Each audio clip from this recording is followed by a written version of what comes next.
प्रदीप बीच टोला वाले मामा भुवन के बेटी हमार गादी राजी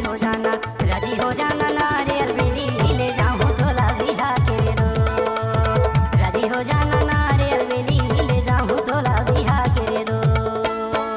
महुआ के लाटा फुलार बादी मामा भुवन के बेटा हमार गादी राजी हो जाना नारियल बेला ले जाना मोला बिहा के रो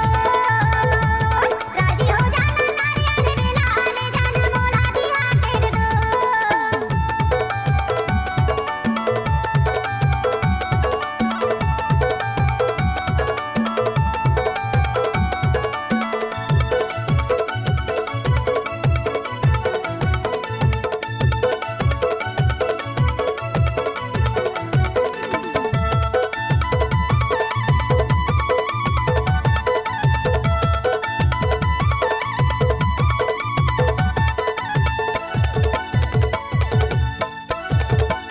बिंदिया रे बिंदिया माथे की बिंदिया है माथे की बिंदिया है वो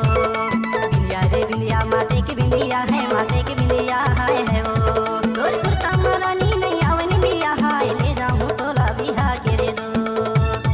तोर सुरता मरानी नहीं आवनी दिया हाय ले जाऊं तोला बिहा के रे दो महुआ के लाटा फुलार बादी मामा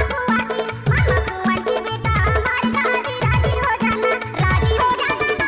बेला ले जाना मोला बिहा के रो राजी हो जाना नारियल बेला ले जाना मोला बिहा के रो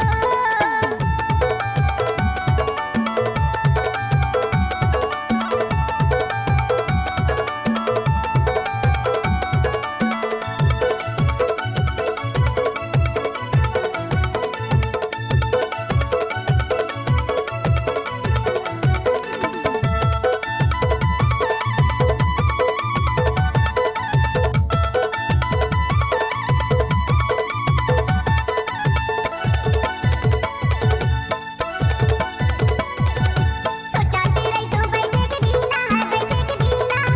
वो सोचाती रही तो बैठे के बीना है आयो चला तो रस्ते का होई मिलना है ले जाती मोला बिहा कर दो चला तो रस्ते का होई मिलना है ले जाती मोला बिहा कर दो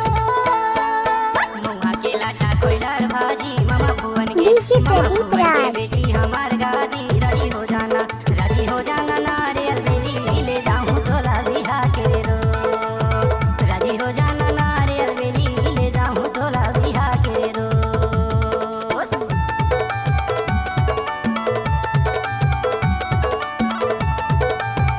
डीजे प्रदीप राज।